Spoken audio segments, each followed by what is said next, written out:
Confidential information. Confidential information को दो नाम दिए गए हैं, privileged information and property information.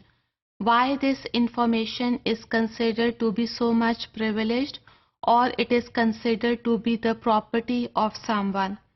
This is because confidential information is a privileged information that is shared among few people for further processing. For example, whenever we talk about the relationship between the physician and the patient, we considered it as a fundamental relationship. Why is it so? Because the medical record of the patient is considered to be the confidential. That's why patient can share each and everything with the doctor. Now, unauthorized people are not allowed to take advantage from the confidential information. यहाँ पे हम patient और physician के relationship के बारे में नहीं बात करेंगे, that the medical record is considered to be a confidential information. यहाँ पे confidential information हम नेशनल बायोसेफ्टी रूल 2005 के मुताबिक पढ़ेंगे.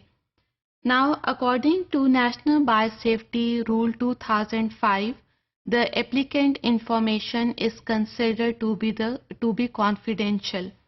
अगर applicant ने अपनी application में कोई information confidential designate की है, तो ये National Biosafety Committee की duty बनती है कि वो उसकी information को confidential रखे.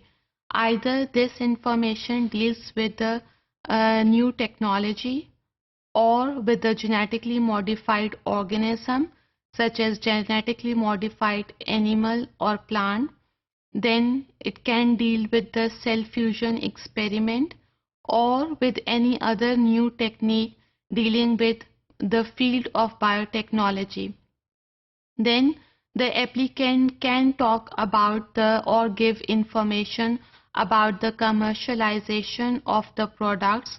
These are the genetically modified organisms, substances or the cells. इन सारी information को confidential रखा जाता है, either by giving the symbols or by writing confidential at the top of the envelope. Now this information is protected with Article 21 of Cartagena Protocol as set forth in the Biosafety Guidelines of National Biosafety Rule 2005.